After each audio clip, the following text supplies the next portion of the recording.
Okay, so by the time you're watching this, it is likely January 27th, 2022, or sometime thereafter. And that means that we are reaching, or we have reached, rather, the 1 year anniversary of the Joe Biden presidency. The good, the bad, the ugly, let's say, of the Biden presidency. So, what I want to do is take a step back and take a look at this past year and see what grades we can give him. And there are multiple subjects: presidential leadership, the pandemic, the economy, immigration, foreign policy, social policy, and climate change. I already know what grades I'm going to give him. I'm not going to think of these on the spot, but we are going to look at them very strongly, as a certain president would say. And we have some grades here. A, this is a big effing deal, of course, reminding you of when Joe Biden was a very powerful vice president, by some standards, let's say. At least compared to Kamala Harris, definitely. Although there are some questions about how much Obama sidelined Biden in the White House. B, we did it, Joe. C, come on, man. And D and F, of course, let's go, Brandon, which is now the right's favorite. I don't know, is it still important anymore? I sometimes look at Fox News comment sections and see some ingrate saying, let's go, Brandon, which is funny to me, but I am easily amused. Okay, so Joe Biden progress report, let's go. Number one, presidential leadership. Is Joe Biden a presidential leader? So I am a liberal at heart. I am a Biden supporter.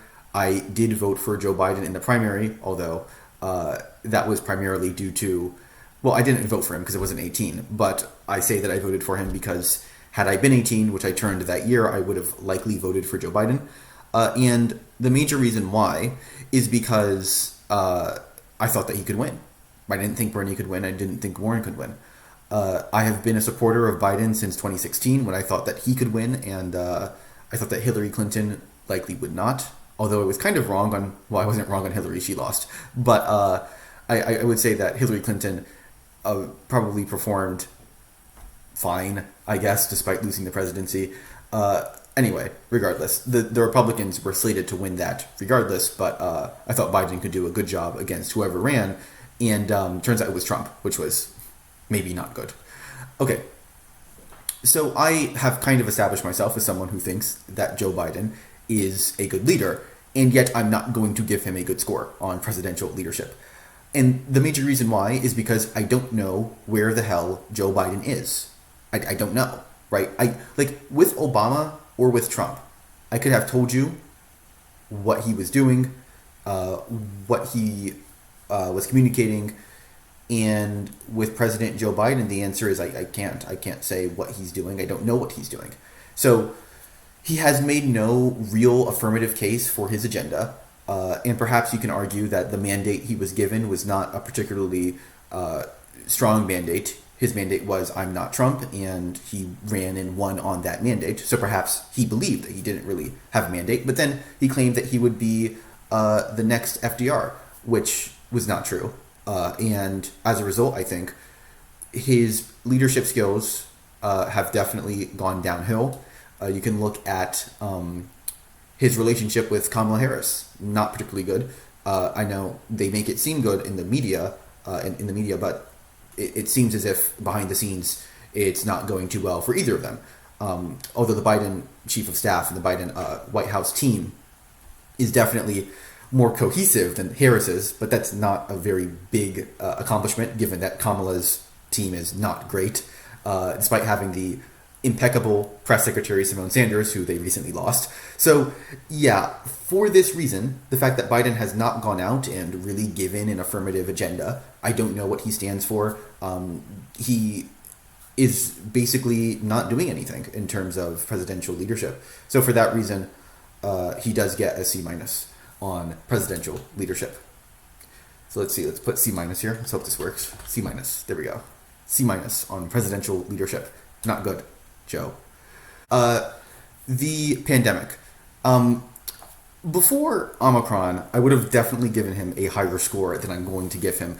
But the issue with the pandemic is that he ran very strongly on the pandemic, right? His primary goal was eliminating the COVID.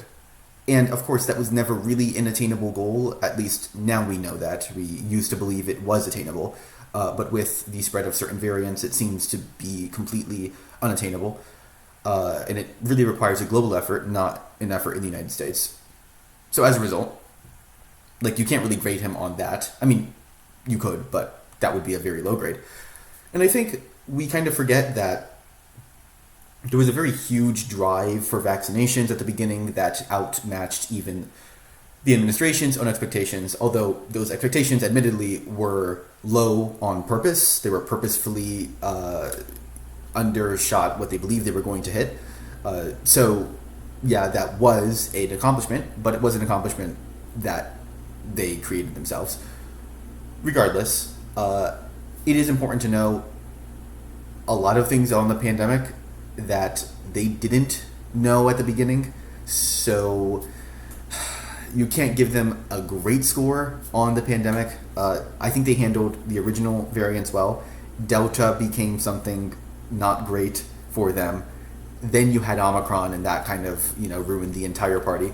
And it wasn't particularly a good response to Omicron. You had the issue with testing, and the fact that the United States still hasn't developed a testing infrastructure 1 year after Donald Trump left the White House. So we are still looking at that, and there's not really an excuse, right? Like, other countries have this kind of well managed in terms of testing, and only recently did the Biden administration even give out free tests.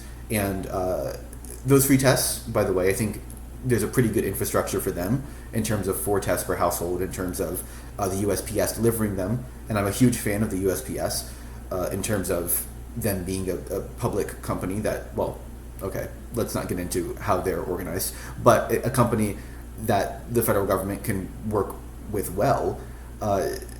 However, on the pandemic, the 4 tests is kind of clunky. Apartment buildings have certain issues, households with more than 4 people, right? There's just a lot of things going on there. So I think the argument is maybe we don't give him an A on that. I think we probably say B, normal B. So we're just going to give him a normal B on this. Okay, moving on to the economy. If you've watched this show for any period of time, you probably know that I do not believe in inflation being a major issue in the economy right now. You do have a higher level of inflation, but as I've spoken about at length in a different video called Bidenflation, Is It Real? Or something like that. If you look at the retail markets, if you look at certain other predictors of inflation, like the spread between treasuries and tips, which are inflation-protected securities, the yield of return on them is increased by inflation as well as the principal. If you look at all of these different metrics for inflation, you probably come to around a long-term 3% inflation, which is much lower than the 6% we're seeing now. And as a result, I say it's likely, very likely, that inflation is going to go down. The Federal Reserve is looking at hiking interest rates, although that's not particularly going to help inflation because most of this inflation is based on the cost of items. And it seems to me that inflation is primarily due to the supply chain crisis, which Biden can't really fix, at least not now. So the economy, as it relates to inflation, I can't really mark him very low on his handling of the economy, although the American people certainly do. And the economy, as well as it relates to unemployment, is going well. The economy, as it relates to wage increases, is going well. I think, for all intents and purposes, the Biden economy is a good economy. Although I would also argue, for all intents and purposes, the Trump economy was a good economy, and so was the Obama economy. So we are in a bull market, and that seems to be changing. But we are in a bull market. I do continue to see a good Biden economic recovery. However, I do think that we are probably headed for a recession, although I don't know how likely it is. I think a recession is possible in 2022, and that would just kill Biden's midterms. So let's hope not just for the people, but for the Democratic Party. And let's say for his handling of the economy, I'm going to give him a B as well. moving on to, actually, let's do B plus. I think I marked B on my own report card, but I'm going to give him a B plus for economy. Immigration, I can't say I know too much about the Biden immigration policy, but I was going to say Biden administration's immigration policy, but that's a bit clunky, so let's say Biden immigration policy. He owns it. So I know that Alejandro Mayorkas, the secretary of, my God, what's the name of that? DHS, excuse me, Homeland Security. He is doing well, as far as I know. I haven't really paid attention to immigration since June of last year or August of last year, whenever that Haitian crisis was going around.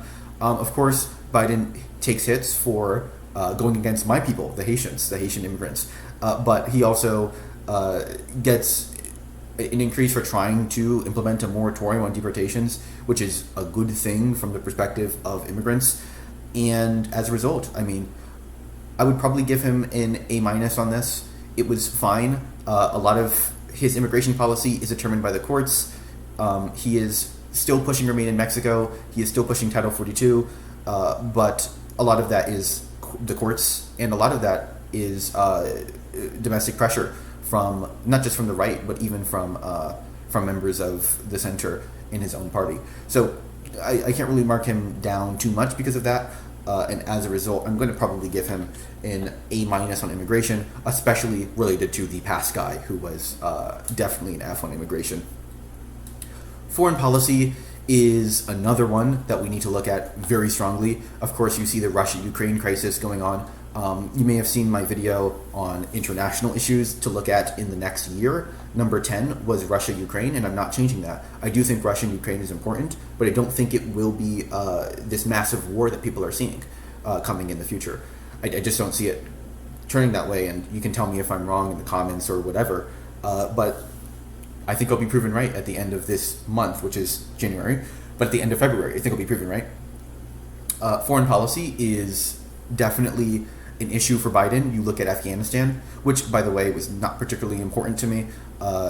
Afghanistan was, a major issue for a few years, but by the time it went into Biden's lap, there were very few troops in Afghanistan. It was not a very large expenditure. People made it out to be this huge issue, which it really wasn't, even under Trump. So as it relates to foreign policy, Afghanistan, I don't really care whether we stay or whether we go. We went, okay. And I think the optics were much worse than the what actually happened on the ground. The optics were just terrible with that plane in Kabul, everything. But we got basically everyone out. Like, it seemed to me to be fine. The only issue with that is that our exit from Afghanistan made a lot of other people in different countries scared of what we would do with them. For instance, you have Ukraine and Taiwan, and you remember this Blinken apology tour almost, going to these different non-NATO allies saying, we're still going to protect you, even though we left Afghanistan. I mean, it was kind of embarrassing in that sense. Very weird they didn't really say anything to them beforehand, at least from the reporting I've seen from Financial Times and others. So I don't know what to say about that, other than Afghanistan, maybe not too good. But generally, I like the moves that Biden is making in foreign policy. You have the establishment of AUKUS, which is a good idea, although it alienated France. Although it didn't really alienate France, it's mostly Macron's posturing for the upcoming elections, looking at a very strong France, which he's tried to show himself as creating. So AUKUS was big. The Quad, refocusing on the Quad in terms of India, Japan, and oh my God, what's the third member of the Quad? Australia? I think it is. The U.S., India, Japan, and Australia. That makes sense. These various American alliances in Asia, in the Asia Pacific region, and and as well in Latin America. So I think Biden, although we can talk about Biden's policy in Latin America as well, which was not that great, and I don't think I even considered that in my original rating. So I'm probably going to rate him a A- in foreign policy, better than Trump, much better than Trump. And I would even say better than Obama. He is backing away from the Iran deal, though, which is bad. Although I don't really know, again, how much the Iran deal really matters. But I'm going to get attacks from both sides on that. So, let's just say A minus and let's move on. Social policy, his social policy was pretty forceful within the first few months, and then he sort of backed off.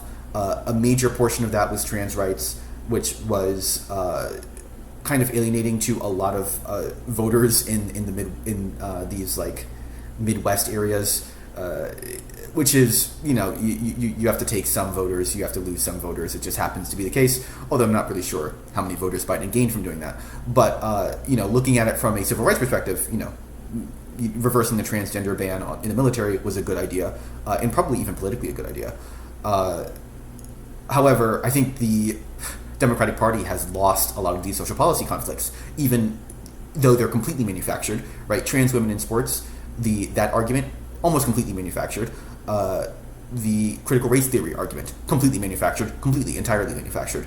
The 1619 Project isn't even really critical race theory, although I think that argument's a bit silly. But no one's teaching the critical race theory, and not even that, no one's teaching the 1619 Project. But anyway, regardless, I think the administration is losing on social policy.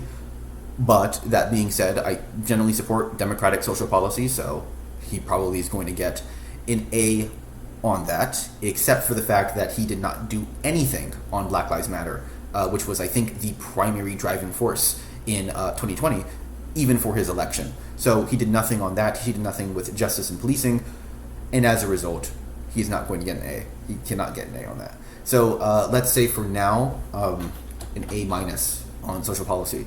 Not good in terms of justice in policing, but generally, good for a liberal president.